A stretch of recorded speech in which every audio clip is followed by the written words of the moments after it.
Hola alumnos, ¿cómo están? Bienvenidos una vez más a esto que es teoría de la decisión en cuarentena. Hoy vamos a hablar de una de las herramientas para toma de decisiones que son los árboles de decisión. La ventaja al presentar este tema es que, como ya venimos viendo en la serie de videos anteriores y en las clases que vamos teniendo online, ya vimos las matrices de decisiones y vamos a utilizar los mismos elementos de la decisión. Esta es otra forma de modelizar situaciones de decisión. Entonces, como ya manejamos un lenguaje común entre nosotros, no es necesario que yo les explique ya, porque confío en que lo saben y ya vienen siguiendo los casos y resolviendo casos ustedes.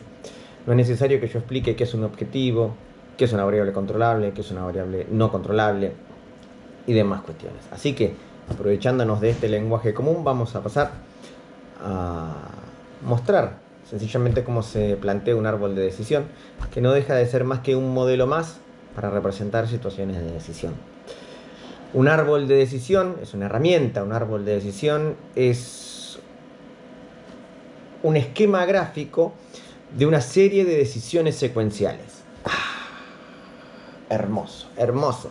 Se los dejo ahí. Igual me salió hermosa esa definición, que bien. Bien, entonces, ¿cuál es la diferencia con una matriz? Básicamente que la matriz me sirve, o su mayor riqueza, o su mayor poder, está dado cuando yo necesito representar o modelizar situaciones, decisiones únicas. Es decir, una sola decisión en un momento puntual, yo decido y armo una matriz. Un árbol de decisión me sirve para representar mejor una serie de decisiones secuenciales, es decir, que tomo una decisión hoy, esto va a traer sus consecuencias, me implica tomar otra decisión y seguir avanzando cuando tengo que tomar más de una decisión en el camino de esa estrategia que quiero seguir adelante para alcanzar, como siempre, nuestros sueños, anhelos y fantasías. ¿Cómo puede ser una serie de decisiones secuenciales? Por ejemplo, quiero generar una inversión financiera. Bueno, primera decisión, ¿qué tengo que decidir? ¿Quién me va a ayudar? Necesito abrir una cuenta comitente. Entonces, bueno, primera decisión, ¿qué empresa voy a utilizar para que lleven mi cuenta? Listo, abro en la empresa A. Después, segunda decisión, una vez que abrí mi cuenta voy a tener consecuencias. ¿En qué quiero invertir? Puedo invertir, no sé, en bonos, en acciones, en fondos comunes de inversión, lo que sea. Bien, después de esos bonos, una vez que elegí bonos, puedo elegir si bonos nacionales, bonos norteamericanos, bonos extranjeros. Y voy encadenando en base a mi decisión principal, que es invertir, voy generando una serie de decisiones para alcanzar mi objetivo, que es, no sé, ganar la mayor cantidad de plata posible en un determinado periodo de tiempo que yo establezca. Bien, ¿cómo se arma un árbol de decisión? ¿Cómo se arma este esquema de decisiones secuenciales? Nos valemos de simplemente tres herramientas. Un cuadradito, lo que es un nodo de decisión, el cuadradito, es decir, dentro de mi árbol, que se llama árbol porque da la similitud de un árbol con sus ramas, ¿no?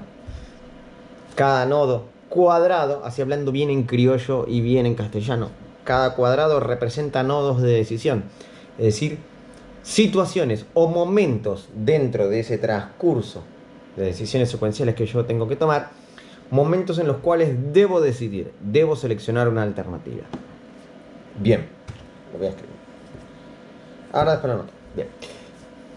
Segundo elemento que vamos a utilizar para construir nuestro árbol es un círculo, un redondelito dicho en criollo. Esto representa nodos de contingencia. ¿Qué quiere decir esto? Representa el momento donde yo me enfrento al mundo y donde pueden pasar cosas que no están bajo mi control. Dicho en lenguaje de la materia, los cuadrados son nodos de decisión y desde ahí salen alternativas. Yo elijo variables controlables. De los circulitos, nodos de contingencia son estados o escenarios futuros, variables no controlables. Cosas, variables que afectan mi decisión, pero las cuales yo no tengo ningún control. Y el tercer elemento que utilizamos para construir un árbol de decisión son los arcos o ramas, que son básicamente las rayitas. ¿Sí? Lo voy a dibujar para que se vea. A ver si enfoca ahí. Bien. Las tres.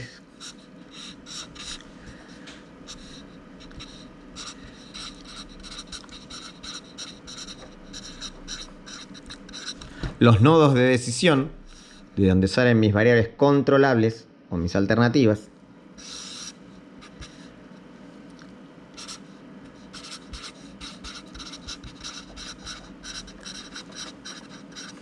Los nodos de contingencia, de donde salen mis variables no controlables, mis estados de la naturaleza o mis escenarios futuros, y los arcos o ramas que van a unir mi árbol de decisión. Bien, entonces estos arcos o ramas depende de qué nodos salgan. Si salen de un cuadradito, si salen de un nodo de contingencia, van a representar alternativas. Si salen de un circulito, de un nodo de contingencia... dije contingencia antes. Bueno, repito por las dudas para aclarar. Si salen de un cuadradito, representan alternativas porque son variables controlables. Si salen de un circulito, representan estados porque son variables no controlables. ¿Sí? Y básicamente eso es lo que necesitamos para armar un árbol de decisión. Ahora, tengo acá en pantalla. Si venís siguiendo estos videos, voy a dibujar nuestro primer árbol en el papel.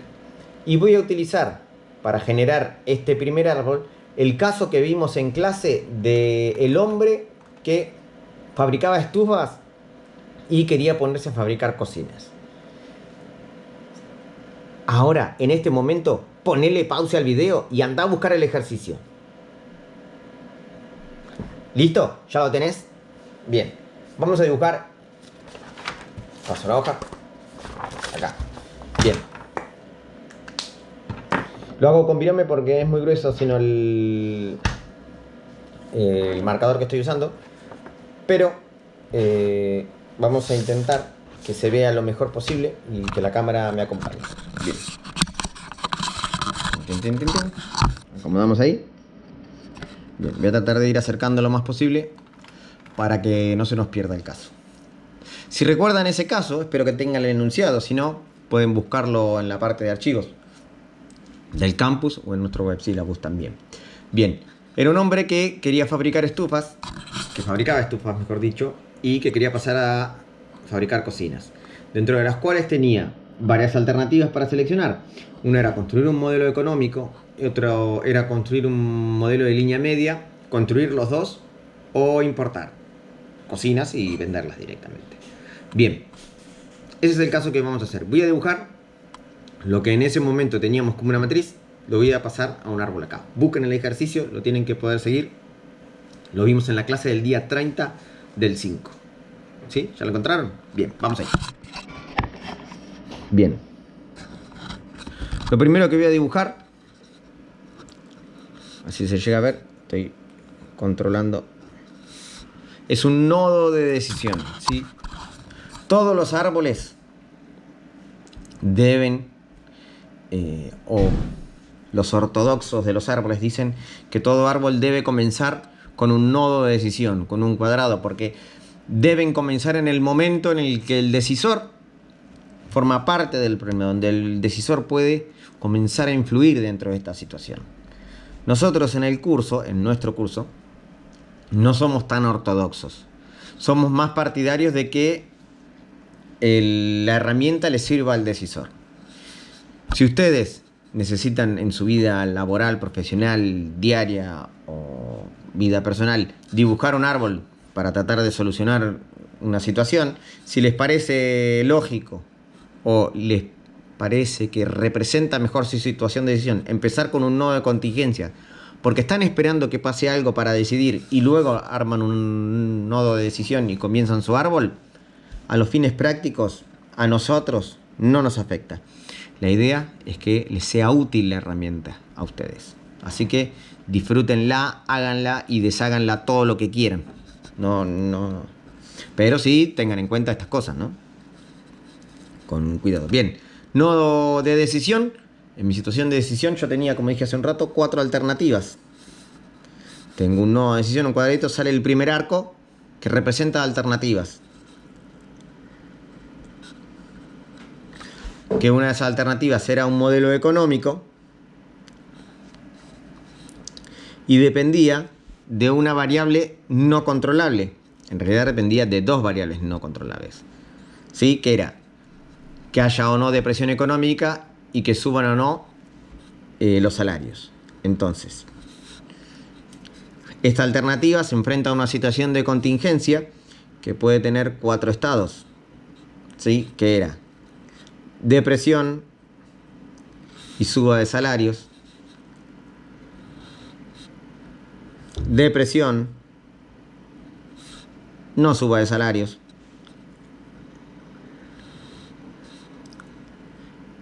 no depresión y suba de salarios, y no depresión, no suba de salarios. ¿Sí? A ver, lo dejamos hasta que llegue más o menos parejito. Y bien. Sí. Nuestra primera alternativa. Después tenía otra alternativa más, que era construir un modelo de línea media. ¿Sí? O medio. Que se enfrentaba a una contingencia. ¿Sí? La cual podía tener 4 estados también. Que era depresión, suba de salarios, depresión, no salarios, no depresión y suba de salarios, y no depresión, no suba de salarios. Está quedando, les pido perdón si no me quedan muy derechas las líneas, pero como no veo, lo estoy viendo el dibujo a través de la pantalla de la cámara y no directo desde el papel, porque me bloquea un poco la visión. Pero bien, ahora la tercera alternativa que tenía, vamos a buscar por acá, se enfrenta a una situación de contingencia que tenía 4 estados también.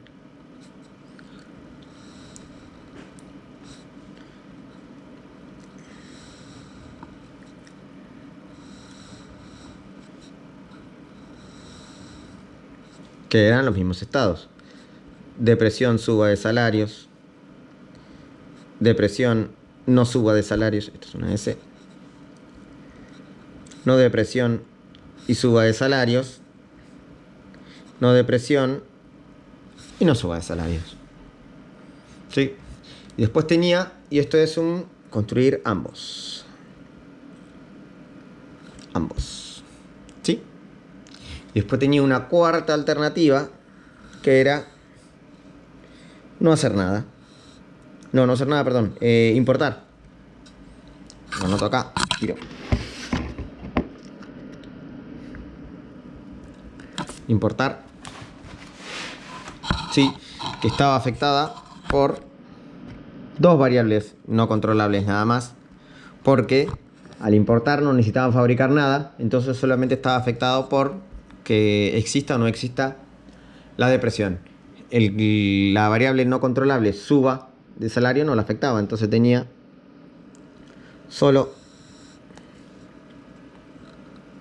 2 estados para la alternativa a importar, que era depresión, no depresión. Bien. Ahora, así está armado nuestro árbol. A ver, si se ve. Nuestro primer árbol de decisión, que representa la misma situación que vimos en matriz en un caso anterior. Bien, ahora, resultados. Para el estado depresión y suba de salarios, tenía una pérdida de 7 millones. Lo pongo en 7, le quito los 0 para no llenar tanto el papel. Para el estado de presión y no suba de sueldos, tenía una pérdida de 4 millones.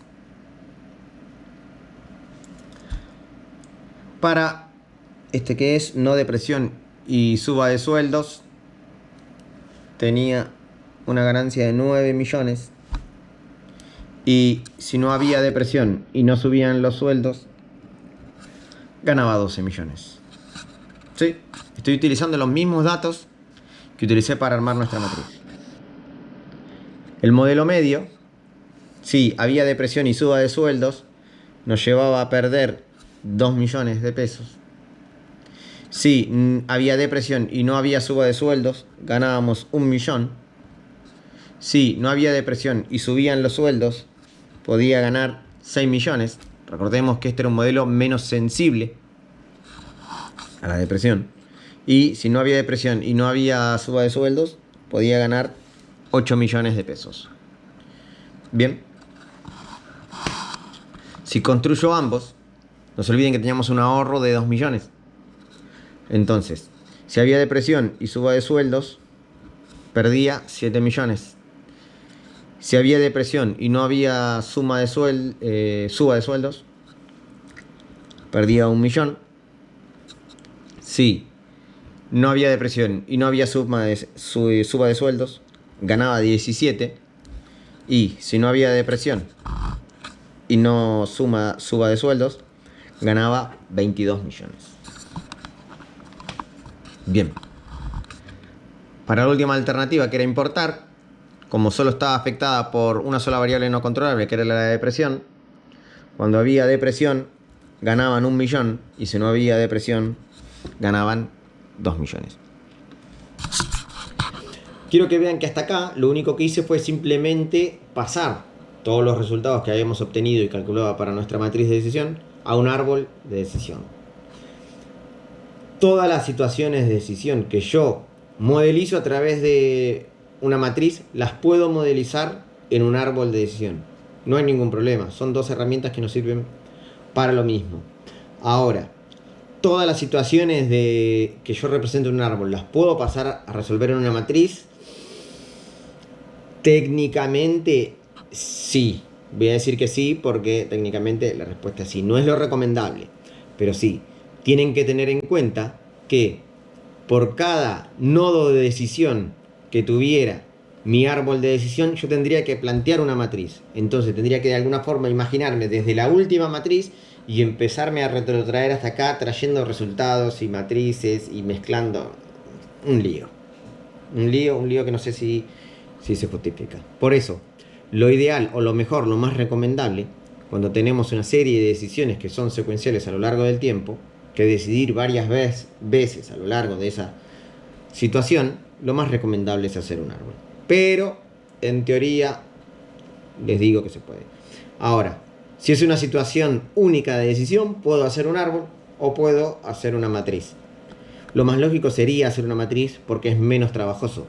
No sé si recuerdan la matriz que hicimos para este caso, era simplemente una matriz, una tabla de doble entrada que tenía alternativas, estados, y era 4×4. Y acá tuvimos que hacer muchísimas ramas más. Pero técnicamente se podría hacer. Bien, seguimos resolviendo. Pensemos esto. En ese momento, ¿qué criterio utilizamos para resolver? Valor esperado. ¿Y acá qué voy a utilizar? También valor esperado. Porque estamos en un ámbito de riesgo. ¿Y cuál es la prescripción? Si estoy en un ámbito de riesgo y tengo las probabilidades, debo aplicar valor esperado. Bien, ahora muestro cómo se hace. Bien, estamos ahí. Subo la cámara para que se vea. Ahí. Bien. La probabilidad que habíamos calculado, no voy a mostrar cómo se calcula, ya la saben calcular del ejercicio que venía antes, de que haya depresión y que suba de sueldo era 0,45. La probabilidad 0,5, 0,45 y 0,5. Para la segunda alternativa, ¿cuáles van a ser las probabilidades? Las mismas, porque son los mismos estados. ¿Sí? 0,45, 0,05, acá es 0,05, perdón, 0,05, 0,45 0,45, 0,05. No me estaba dando 1, sino. Bien, entonces acá es 0,45, 0,05, 0,45 y 0,05. Y la probabilidad de que haya o no haya depresión era 0,5 y 0,5, porque habíamos aplicado el criterio de Laplace. No teníamos ninguna razón para creer que un estado era más probable que el otro. Así que aplicamos el criterio de Laplace para solucionar esa falta de probabilidades. ¿Sí? Bien, ahora tengo los resultados, tengo las probabilidades. ¿Puedo calcular el valor esperado? Sí. ¿Cómo lo calculo? Exactamente igual como lo hice en una matriz. Es decir, resultado por probabilidad, es decir, el promedio ponderado de cada uno, ponderado por la propensión a suceder. Resultado por la probabilidad más resultado por la probabilidad más resultado por la probabilidad más el resultado por la probabilidad. Sí, voy a aprovecharme que tengo en pantalla, así se ve el ejercicio que estábamos viendo. Entonces, el valor esperado de esta alternativa, miren, la alternativa es esta. Escenarios o estados futuros, acá. Si un arco o una rama, dicho en criollo, sale de un nodo de decisión, es una alternativa. Si una rama sale de un nodo de contingencia, es un estado. Eso quiere decir que probabilidades solo puede haber cuando la rama sale del nodo de contingencia. No puedo tener probabilidades acá. ¿Por qué? Porque son alternativas, son variables controlables. Si es variable controlable, yo la controlo, yo digo lo que hay que hacer, yo la elijo. No hay probabilidad, es mi decisión. Acá es una contingencia, es algo que puede pasar, algo que tiene una propensión a suceder, pero que yo no controlo. Entonces tiene una propensión a suceder, la calculo, la tengo en cuenta, pero no es mi decisión que ocurra. Entonces, del circulito nodo de contingencia salen estados. Del cuadrado nodo de decisión salen alternativas. Solamente puedo tener probabilidades en mis estados. Igual que en una matriz. ¿Sí? Bien. Entonces, el valor esperado de esta alternativa era 1.300.000. Lo anoto por ahí. Es decir, si yo hago menos 7 por 0,45 más menos 4 por 0,05 más 9 por 0,45 más 12 por 0,05 me da 1,3 millones, que era nuestro ejemplo de la fábrica de estufas. Bien. Segunda alternativa. El valor esperado a esta alternativa era 2. No, era 2.250.000. Mira, 2 millones. Estaba bien, perdón. Hice lío, pido perdón. Lo tacho. 2.250.000. Ahí. Tercera alternativa era 5.500.000 y el valor esperado de esta alternativa era 1.500.000. Entonces, tengo los valores esperados de cada una de mis alternativas. ¿Qué alternativa debo elegir? Construir ambos. Voy a marcar con un color.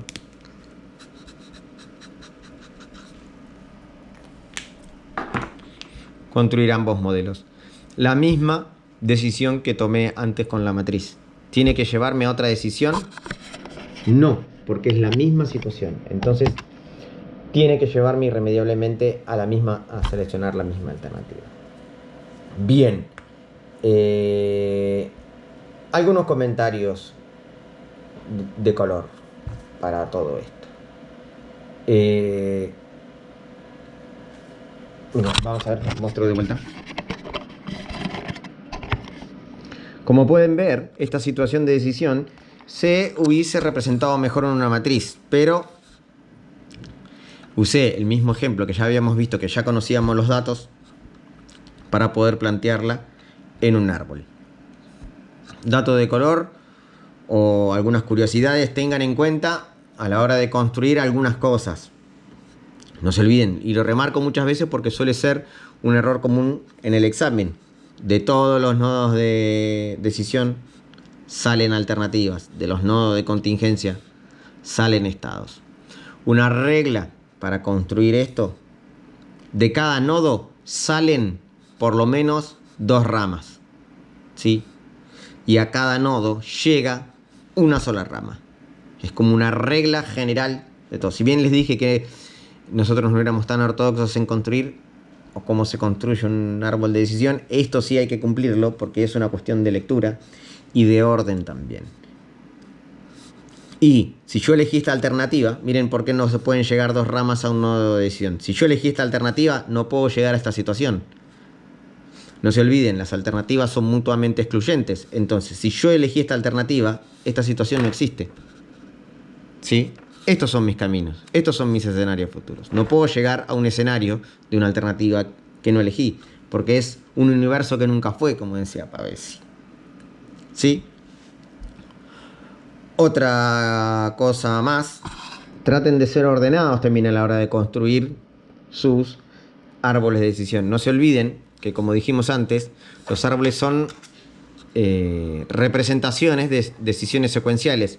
Entonces, esto nos indica que a medida que avanza el árbol, también avanza el tiempo. Entonces, traten en lo posible, a los fines de ser ordenados, que todos los sucesos, todas las contingencias que suceden en un mismo tiempo o en el mismo periodo de tiempo estén alineadas dentro de su árbol. Eso les va a permitir también generar una mejor lectura y una mejor comprensión de la situación de decisión que estén tratando de resolver. ¿Sí? Bien. Creo que en líneas generales, con todos estos datos, están en condiciones de pasar todos los ejercicios que vimos de matriz a un árbol de decisión. Igual, voy a mostrar después, más adelante, o les voy a ir mandando también, subiéndole al campus, ejercicios de árboles de decisión para que puedan ir resolviéndolos. Y bueno, creo que eso es todo. Pueden armar tranquilamente todos sus árboles y nos vemos en el próximo video y seguiremos en contacto. Adiós.